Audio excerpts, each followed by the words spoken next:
Hi, this is Dr. Kimberley Linert, author of Visualizing Happiness in Every Area of Your Life and host of this podcast, Incredible Life Creator. And today, my guest is Sandro Heitor. Hey, Sandro, thanks for being with us. Hi, Kimberly. Thank you very much for hosting and having me. Yeah, so just so people get to know you, I'm going to go ahead and read your bio and then we'll keep going after that. So, Sandro Heitor was born in Portugal and came to London at the age of 4. He is an ambitious, driven, and motivated business owner in the property industry, which consists of various verticals such as construction, development, and prop tech. Owning his own business was always a life goal. It may have originated from the fact that his parents worked a lot and he had very limited time with them in his younger years, which led him to believe that owning his own business would give him more time. However, this was not the case. Through his journey of ups and downs in 2019, Sandro felt a chapter needed to close, and there was a lesson learned, and somehow he stumbled across the idea of self-publishing his book, The Entrepreneur Paradox, which led him to speak on stage nationally and internationally as a keynote speaker in various events. Sandro has always been aware of the importance of self-development through his journey of various ups and downs. He studied various NLP practices and spiritual development. Sandro decided to increase his skill set by becoming a certified shamanic practitioner and certified Reiki master, which led him to his amazing brand that he is passionate about, Detox Nation. All right. Well, we are so excited to hear your story. So tell us about you and how this all started and how you got to be doing what you're doing now.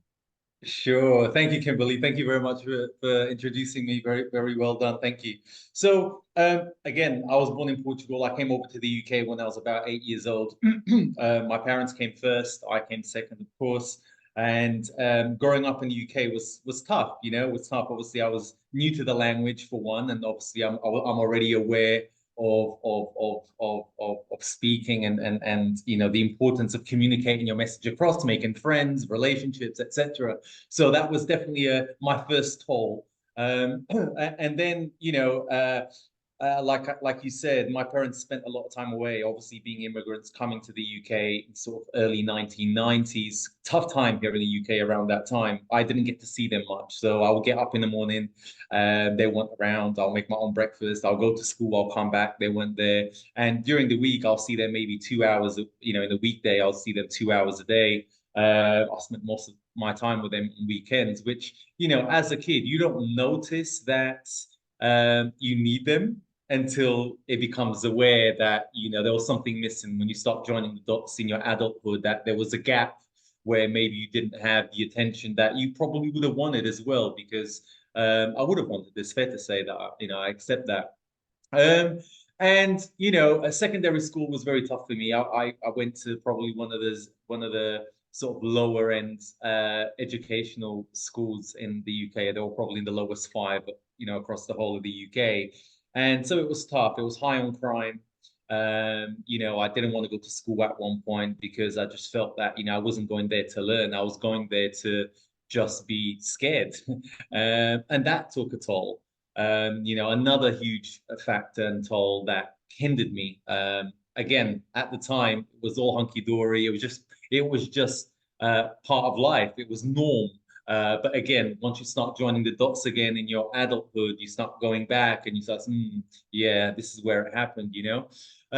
So after that, I read out high school, didn't come out with good grades or enough of a grade to make it to uni or college.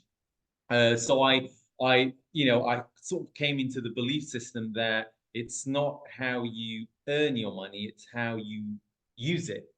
So it's Mhm. not how you make it, it's how you use it. So I wanted to get into employment very quickly, and I did. I started working in the doctor's surgery as a receptionist. That was very fun, by the way. Really enjoyed that. And through that, I met my first girlfriend who her stepfather was very involved in property. So, spending 5 years in that relationship, I'll have to say the remaining two was more about the father than it was about the granddaughter, because he was really, influencing me on getting involved in the industry and stuff like that. So I was about 18, 19 at the time. So following that kind of conditioning, if you like, I always wanted to own my own business. That was just something I wanted to do. Again, at that time, I identified that whether I was conscious of it or not, but I think I was pretty conscious that I really wanted to own my own business so I can have more time. Because of what my parents went through, I always said, if I wanted to have a family, I wanted to spend more time with my kids. I wanted to play more with my kids, and I wanted to have an element of freedom that I didn't see my parents having. And at that point, I was pretty, I was pretty understanding of their version of working and making money, and what their conditioning was. And I didn't want to be part of that conditioning. So very quickly, I made a decision. I started really to push barriers by taking on development courses around property, property shops, property groups, aligning myself to the right people, just to see what I can do. Because and the reason I did that, before I did that, I was literally going to every bank in London to try and get a mortgage. I was 19. No, listen, you don't earn enough to own property. So, I just started going into these groups, and by accident or not, and trying to see how these people are doing it, and through that, you meet someone, they bridge the gap to something else, they bridge the gap to something else. And now I'm in a workshop where I'm learning how to creatively buy property with no money down. This was back in October 2018, when I bought my first property. I was 22 at the time. I was 22 at the time. And, that was an amazing achievement for me. Only my first property in London. My parents didn't even own the property in London at the time. And, I thought, do you know what? This is it. This is what it's going to be, So I bought my second one after that, third one. So I bought 3 properties in the same year using the same strategy that I had learned. Now, this is in a credit recession, right? We're talking 2020, 2011, 2012. Sorry, I said 2018 that I bought my first property. It was 2008, October 2008, because the recession was between that time and 2012. And that's when I bought my first 3 properties. And, you buy it, you rent them, and you're making a little bit of money. And then what's next? And then, so property development was definitely the kind of goal, the ultimate goal. And through that, we didn't go straight into development. I went into property construction and owning a maintenance business. Now, up to that point, I didn't really have a business. I had a property, or I had 3 properties. So it wasn't really a business, but it was about to become one. So when I sort of started my construction and maintenance business, that's when it all kind of went, new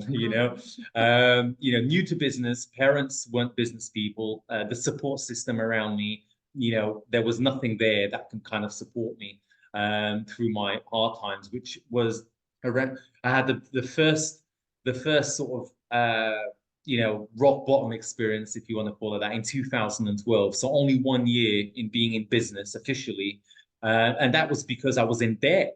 I was in debt that I couldn't sustain. I was in property debt, but rent was paying for that and cash flowing. But this was actually debt, against my name, against my company, completely new to me. The pressure of it, and and through that, I went to a very low place.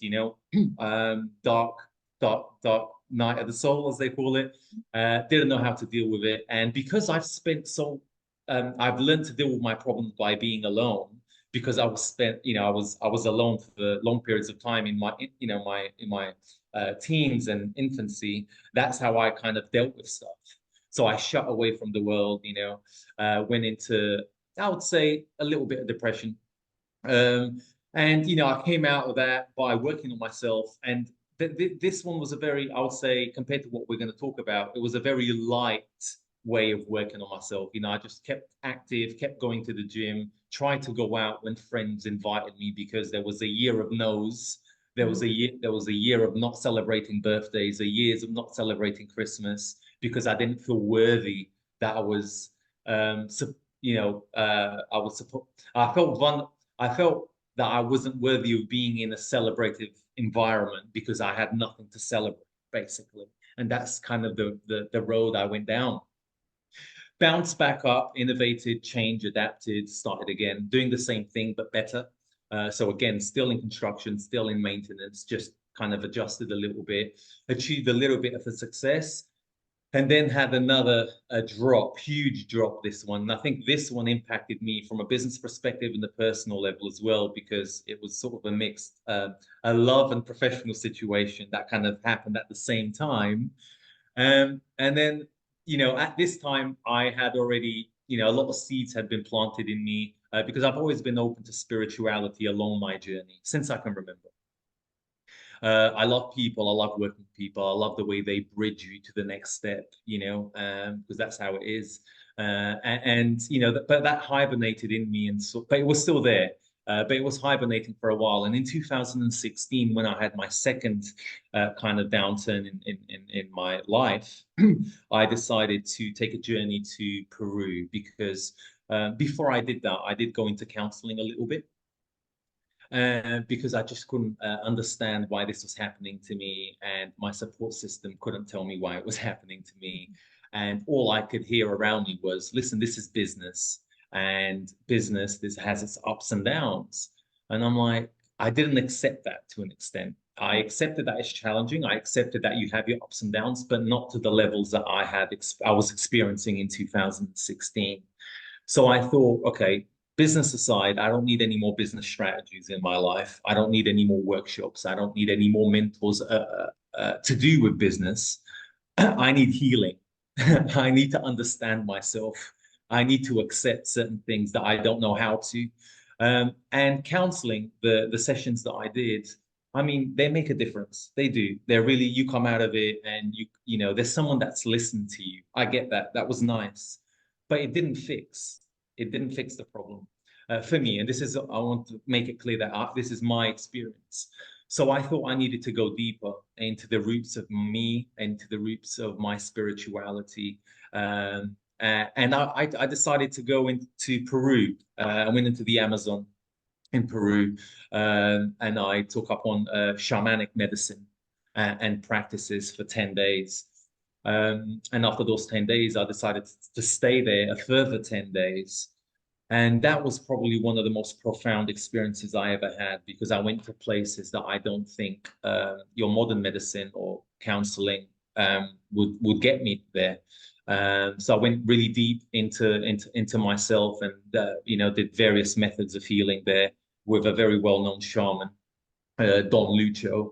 And I came back with a vision, with clarity, with peace, acceptance, rejuvenation of the soul, you know. And it was at that time that I said, right, you know, I'm ready. I'm ready to do something that's gonna, you know, make me really feel worthy of what I've learned and all the lessons that I went through, because I'm a massive believer that what you get, you give, and what you give, you get. So what that means to me is I had the privilege of going through what I went through to give something back to the world, whether that's healing, whether that's knowledge, whether that's information, whatever. Right. So I'm a massive believer in that. And by accident, you know, I wasn't even looking, but by accident, nothing's a coincidence, by the way, but I came across a publisher, someone who helps you self-publish. And you know, at that time I was still broke. It is 2016, very financially broke, and I couldn't afford to look into this thing. So I was still carrying on working. But the difference here was that I was living and accepting my journey. And that made a huge difference on how I went from that kind of negative state and just being positive and just riding out the business, but with a different level of awareness and acceptance and awareness. So there was Christmas, and my grandmother, who's still with us, she's 88 this year. She was blind. She's got glaucoma. She has been for 10 years. And over the years, you know, we give her gifts, we give her socks, we give her all these kind of stuff that she can wear because she can't see. And obviously we give her stuff that she can use. And this particular Christmas, you know, I didn't have any money and it was the worst time. And here it is, history repeating itself back from 2012, right? But I said to myself, no, I'm in a different place now. I've done a little bit of healing, and I wasn't even feeding to the fact that I wasn't going to show up. Of course, I was going to show up this time, but I was thinking of what I was going to give her. And when obviously financially, I couldn't give her anything, and I could afford a pair of socks, but I didn't want to give her that. I wanted to give her something powerful because I was in a deep state of awareness then. And I wrote her a voice. I did a voice note for her, about a 3-minute voice note, which was a very powerful voice note on just sharing my appreciation for what she'd done for the family, who she is, and she looked after me from the age of 2 to 8 until I came to the UK. So I have a very deep connection with my grandmother. And I've kind of shared it to the whole family, right? Because it was my present. And everyone cried because it was that powerful. Even I kind of shed a tear. And I came out of that, and we're talking about aha moments. I came out of that and with another clarity and another understanding that the power is within. It's never outside. It's never external. We're chasing something outside of ourselves, but really and truly, it's closer than we think. So that was like, it's the aha moment of, everything starts with you came in. And at that point, I started working on myself deeper, self-engineering, and externally of me too. And I came up with a formula, so to speak, mental, physical, and spiritual, the 3 pillars of mental, physical, and spiritual. And these are things that we need to pay attention to and feed as we go on in life. And that's what entrepreneur paradox is. It's based on the 3 pillars of wealth. So the self-publishing book that I did around entrepreneurship and the journey of my journey up until then was where I lacked feeding some of those pillars. I lacked looking after my emotional state, myself, and my physical state, because you're in this mental frequency where you're just feeding the everything that comes to you, and you're just stressing, and you're in your mental state literally every day. So that's, I self-published that in 2019. I wasn't going to, but the reason I did was because I knew the team that I was involved around. The moment I did it, it will give them the opportunity to put me on an international stage. And I always wanted to share my story around entrepreneurship and people getting into entrepreneurship. So yeah, I didn't have access to it without writing the book, because then there would be no offering at these things. So I did, and it was amazing. It wasn't an Amazon bestseller, I have to say, but it was a massive achievement, and it's about personal achievements. And I'm sure, a lot of people have read it from close friends of mine, and they've taken some nuggets out of it. And that's what we do, No one's ever going to sponge 100% of your information. They'll take 10% and apply it and run with it. Maybe it will make sense in 5 years. And the international stage was amazing. It was a great experience, but I realized it wasn't where I wanted to be to share, uh, to share, uh, to talk about entrepreneurship. It led me to, the Detox Nation aspect, which we'll talk about in a bit. But in a nutshell, that's what happens. And through that experience, I moved over to development. My business was still going. And today I'm in a completely different financial position. I'm in a completely different business level, in terms of I've run multiple businesses, as you mentioned, prop tech, development, and construction. All of them revenue over £1 million. We've got developments over £27 million. And honestly, if you ask me directly, how did you do it? I just carried on. From a business perspective, there is no, there's strategies, but strategies get you an achievement. But then, this level of involvement in business at the level that I'm at, there is no ingredient that I can tell you that, that was the aha moment to get me from 0 to 100. No, you just have to carry on and be positive and live the journey, knowing who you are, and show up as yourself. Authenticity is a huge thing. I've always said I don't want to go to work having to be someone else. I want to go to work or being in an environment being who I am, because I don't want to get lost, because I've been down that road before. I've showed up as different people before. And that is the detachment that we experience, sometimes too late. It's never too late, but what I mean is it creates a gap between you and the avatar. And that's what we need to be conscious of. Wow, what a journey. It's quite a journey. So, just based on your experience, let's go back to kind of the beginning where you were starting in property. So, if someone today wanted to go into property investing, what would be your best advice? Learn from people that are already doing well in the industry, because a lot of these people are sharing workshops around particular strategies. So it's about knowing, maybe buying a house is not the way you want to go. Maybe you want to go into construction. There are construction companies that are offering workshops around how to build, how to, set up a business around construction, around maintenance. So definitely attend a couple of workshops and just get some nuggets and squeeze some juice out of these individuals that are already doing it right. And the reason I say that, I don't say this to many things, but for property, I do, because it's such a high investment. You're financially, you're so involved financially that, one small mistake can cost you a lot. Yeah, definitely attend some groups. Mhm. And then I was wondering because when I think of shamanic healer, shamanic medicine, I still have kind of question in my mind, what is that? So can you kind of Of explain what course, that is of and how it course. affected you? Yeah.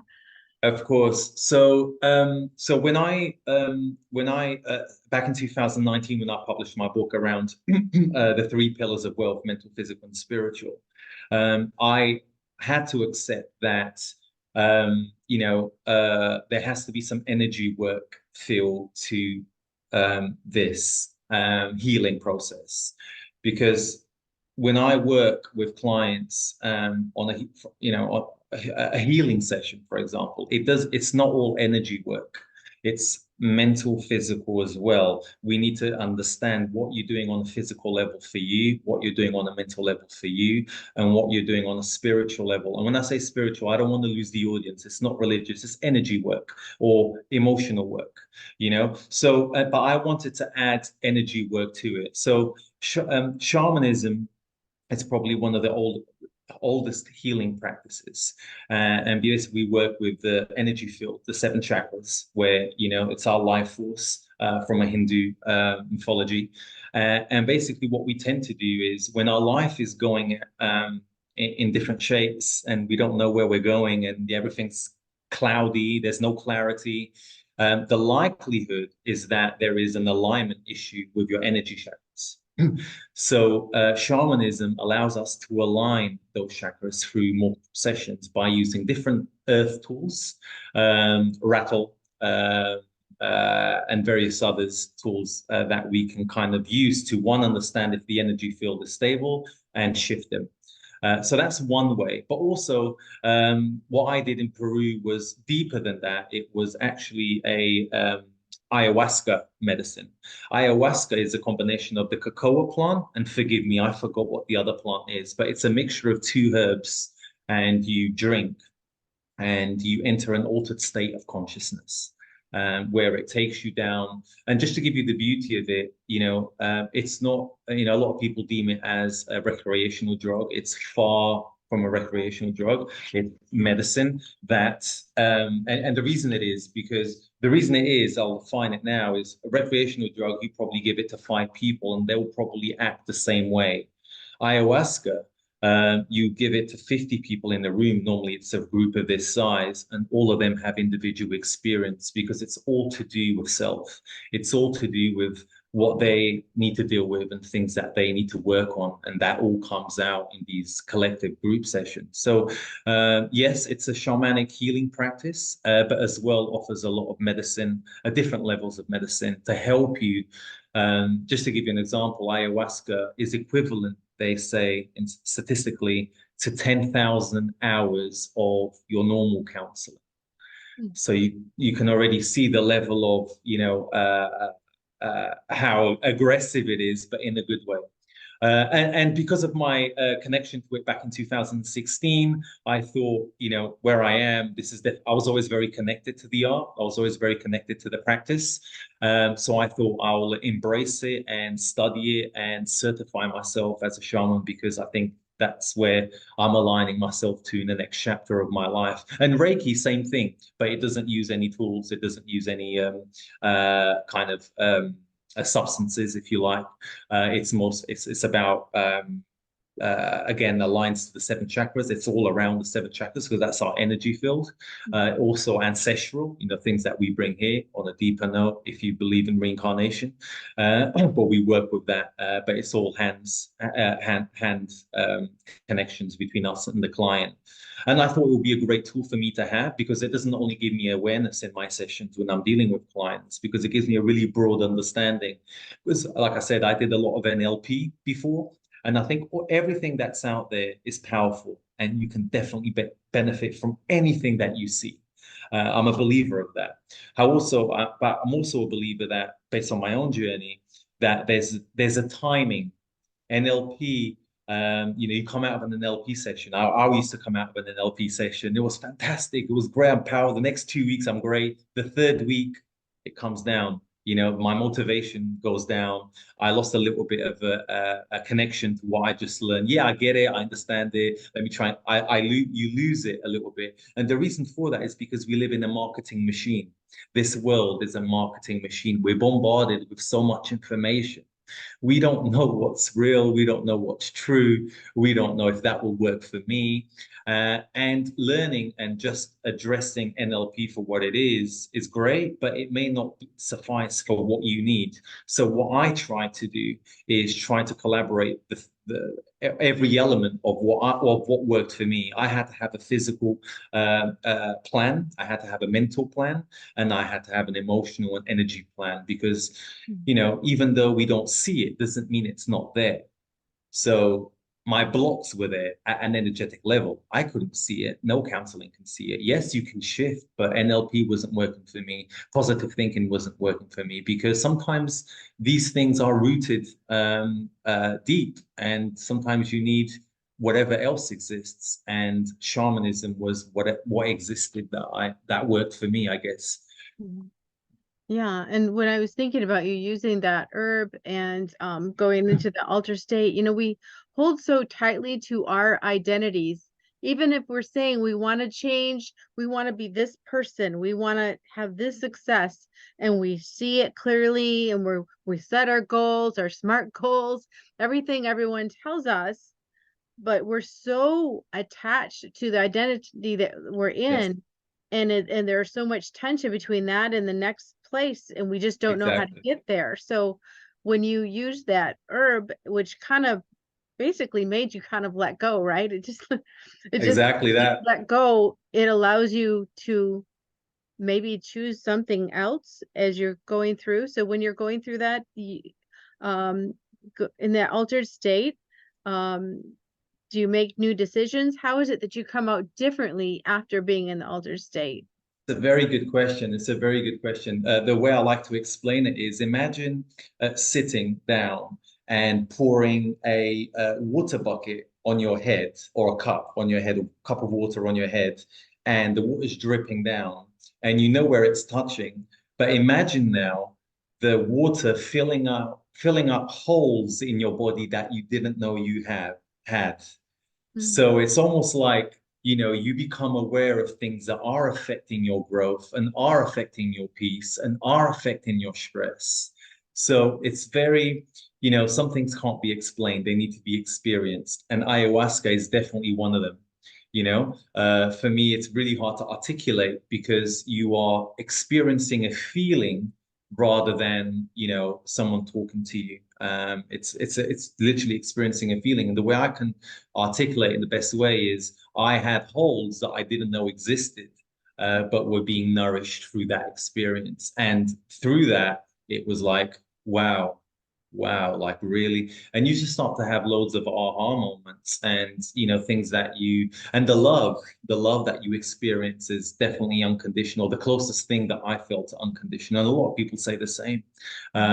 It's just you just can't explain it, but once you experience that at such a high peak, it really heals everything, and it really gives you, excuse me, it really heals your thought process going forward when the same challenges come in. No, I've visited and experienced a higher vibrational experience, is how I like to put it. I don't need to be worrying about this low level vibration because it's not important. So it brings acceptance, it brings letting go, as you said, it brings clarity, and it all kind of integrates together. Let's face it, conditioning doesn't come from a one day programming. We don't, you have to be told 1,000 times to believe it, right? 1,000 times is a long time, but you attach that to an experience you probably half 1,000 times, and now you only need to hear it 500 times. Put an experience behind it, an emotional experience behind it, becomes powerful. And ayahuasca is what it does. You get the visions, you get the feelings, and the whole experience just works really well. And it's a safe space, and everyone shares. So you let go. You get to communicate what you experience, what you're working on, and that alone is a healing. Me booking my flight to go to the Amazon, that's a healing. That's already the healing journey started there. It doesn't start when you're in the room. It starts when you make the decision. And I think sometimes that's the hardest decision to make. Being in a room is the easy part. Right. Yeah. And you said something key that just like I lit up when you said it, decision. Everything starts with a decision. If we don't make Yes, a decision, nothing happens. exactly. Exactly. And then what I say before, there's something that happens before the decision as well. So everything does start with a decision, but from an internal engineering perspective, there's something that happens initially, and that is the intention. So before we make the decision, we need to understand what the intention behind that decision is. Because, and the reason I say that is because when I first started my business, when I wanted to start a business and I bought my first 3 properties, the intention of me wanting to do it was to give my parents an early retirement because I know how hard they worked, and that was my why, and that was my intention. In 2012, before the first downturn in my business, my why changed because of the establishment that I was creating around me, because of the distractions that were in my radar in business, lots of money, lots of opportunities. I was young.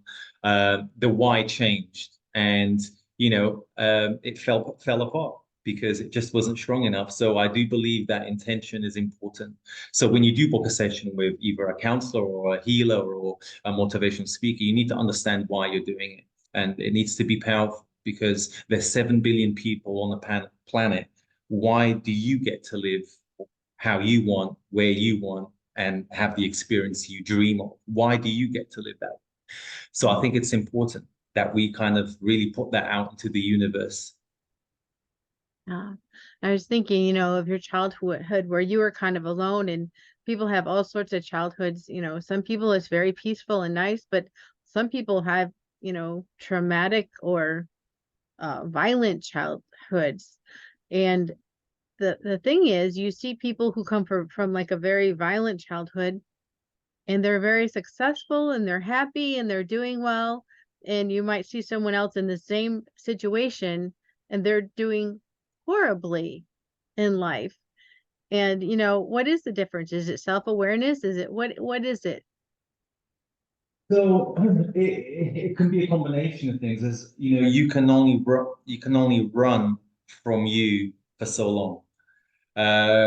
It will catch up to you in this lifetime. So, whatever if you had a terrible upbringing and, traumatic events in your life, and you turn out to be successful, there will be something in your human experience that you're lacking or you wish you had more, but you're doing a very good job keeping it suppressed. Mm.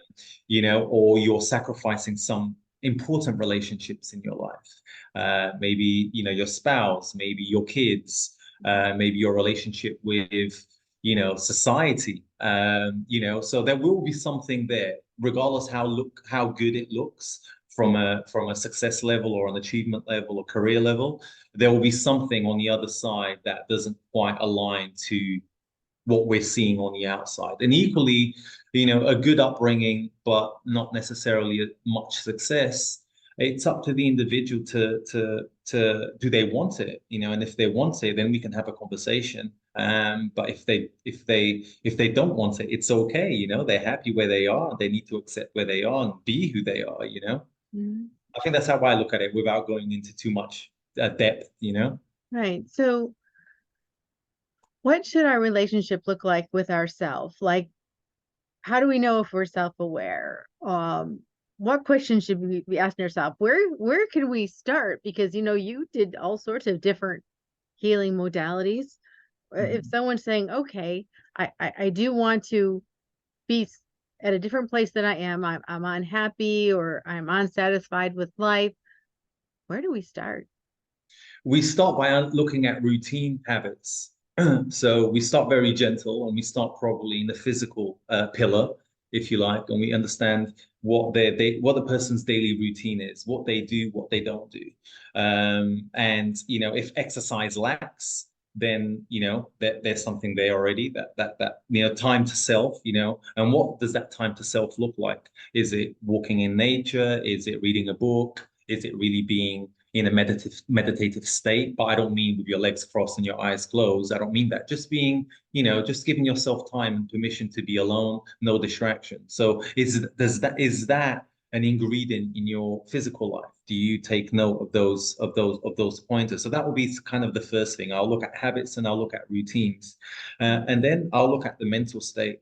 I'll understand what kind of thoughts they're having around their job, what thoughts they have around themselves, where would they like to go, or they're happy where they are. Because it's very difficult to, navigate someone to achieve something that they haven't yet if they don't want to. Mhm. So that we need to understand very early. So if a client comes to me and he's having a business crisis, sorry, he's having a career crisis, and he will say something like, I'm not growing, but you want to grow. No, I don't want more responsibility. So what are we talking about? you know so we really need to understand where the individual is, from a mental perspective, how they look at themselves. We know the happy things that they so it's about understanding that. But your question about how does someone know that they're happy or they're not, I think spending time alone is important. I've met so many people in my life, and clients as well, and the majority of them hate spending time alone. They need a distraction. They need a dinner out with their friends, or they need, a cinema night. I said, do you ever stay in? He goes, no, I don't stay in. And if I stay in, I'm doing work. Well, so we need to break those attachments, because they are attachments to fulfill something. And then we go to that something, which is the emotional side, the energy side. What is it feeding? And then a lot of it we can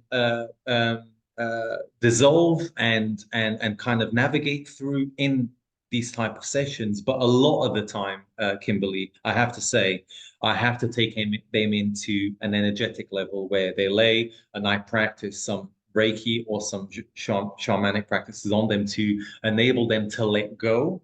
And Mhm. a lot of them fall asleep sometimes because the energy is quite intense. They're kind of really relaxed. When they come out and we have the same conversation again, we get another nugget. I'm fearful of this. Ah, okay. Now we're getting somewhere. And Mhm. that's when you go down the route of acceptance. So there's no, again, from me, I don't have the capacity or the knowledge, I would say, to say there's one exact thing to know that you're happy or not, but it's a combination. And I think if you are going to do it and you want to do it at home, for anyone listening, spend time with yourself. Spend time with yourself. I think 21 days of spending time with yourself is probably the best thing we can do to ourselves. So that's where I will start. Spending time with yourself, no distractions. Got it. And for some reason, the word playful is coming up in my mind. So many times, like I know I'm more of a driven type A personality. So And I like to work. I like to work. But we also need to have those times for play and playfulness, because sometimes we get so serious going towards our goals. So I'm thinking, if I'm spending time with myself, how can I add that playfulness? How can I add that fun in even when I'm by myself? Yes.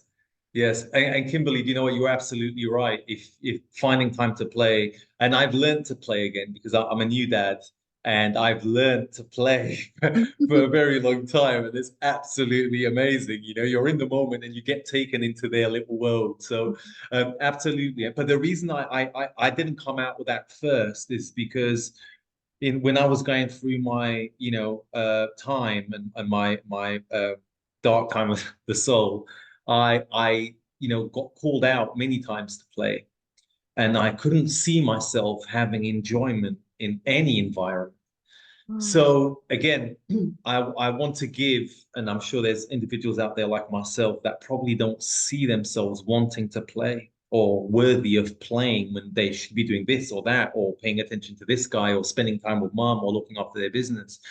So unfortunately, finding time, I mean, sorry, unfortunately, finding time to play is something that we try to, really implementing people to do, whether that's, listening, looking, hearing some comedy, going to a comedy club, something that will make them laugh. So we do try to implement that. But I found 3 clients that I'm thinking about right now, and they just couldn't find the energy to do so because they needed answers. They needed to know how is this going to be resolved. So they felt better having healing and finding ways to finding environments that felt for them that they were healing themselves internally. So they needed to be in environments where they were healing, and healing was their number one. But yeah, if you can find the time to play and be around people that really lift your mood, man, it's like because 1 second out of the world that you're experiencing, if you're in a place like I was, 1 second is like a lifetime. So if you can find joyfulness or be around playful environments for a second, man, it does all the difference and definitely gives you more fuel to continue. So thank you for bringing that up. Absolutely, I totally agree. yeah. So, if people wanted to work with you at this point, I'd like you to tell us, how do we contact you? Do you have a website? Tell us where to get your book, anything you want to share about your services. Thank you so much. Yes, you can. So my website is www.detoxnation.co.uk. That's detoxnation.co.uk, and you can find my contact details on there via email or phone. And my book is the Entrepreneur Paradox, the Entrepreneur Paradox, and you can find it on Amazon either as a physical copy or an ebook. Um, and yeah, that's. Sorry, was there another question, or was that just it? No, that was good. I just want people to know how to get a hold of you. Thank you. So, Thank you. yes. Yeah, and I do work remotely. So obviously, being a Reiki practitioner, I do distant healing as well. So it doesn't have to be in person all the time. And I'm always up for a free half-an-hour conversations with anyone because Detox Nation is a platform to share awareness. So Detox Nation was, when I created it and was designing it in my head, it was a platform to give people the ability to share and be in a safe place to talk about different levels of toxicity. Because one thing that I wanted was, that I lacked and probably didn't have, all I really wanted was someone to put their hands on my shoulder and say, Sandra, it's going to be okay. Um, and that's all I really wanted. And I don't think there's enough of that. There wasn't when I was going through my experience. But Detox Nation is a platform that will bring different individuals, and hopefully, if they want to share their story on how they overcome their own toxicity, because there's different ways you can overcome toxicity. I have a way, Kimberly, you'll have your own way, and we need more ingredients and more flavor on how each and every one of us have managed to deal with different levels, whether it's toxic habits, toxic environments, relationships. We need more people sharing. So Detox Nation, firstly, is a platform for that. And like I said, I love to talk to people. So you can book half-an-hour sessions with me. I'm not a salesperson. I don't need to sell. I'm all about, I know the pain. So if I can contribute half an hour of my time to and alleviate, 10% of what someone is going through, for me, that's ultimate fulfillment. And that's what Detox Nation is about. Beautiful. Thank you. So You're now very I have welcome. a personal question for you. What gives you the most happiness and fulfillment in your life right now?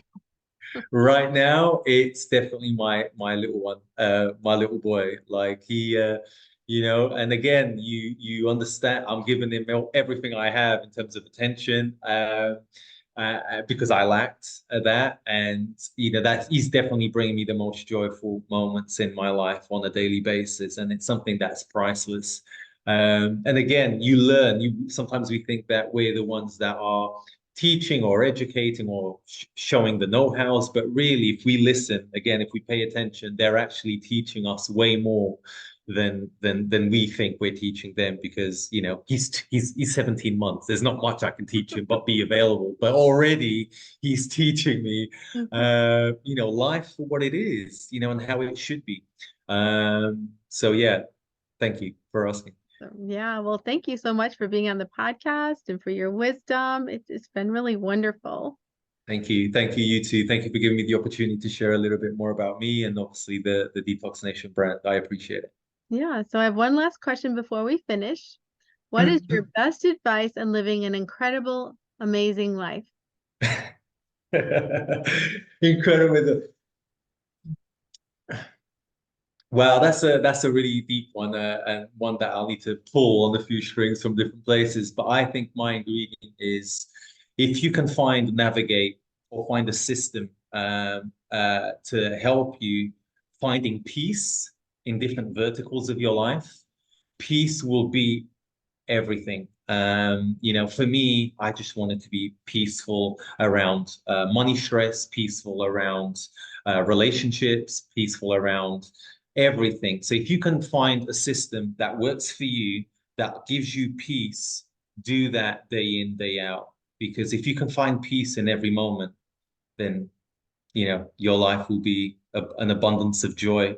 Uh, and so that will be, I think that will probably even come first before happiness, because happiness is what we decide to be happy about, right? It's Mhm. not, there's no label to what and definition to what happiness is. It kind of if it's a frequency that you can put in, everything can be, you can be happy about anything and everything. I'm happy about what I went through, but I didn't see it like that at the time. It was torture. So I'm very grateful and happy that I did that, because it's giving me the knowledge and the person I am today. And I'm very happy and grateful for who I am today. So, but peace, if you can find peace, find it. Great. Thank you so much, Sandro. You're welcome. Thank you so much. We'll talk to you again soon. Bye.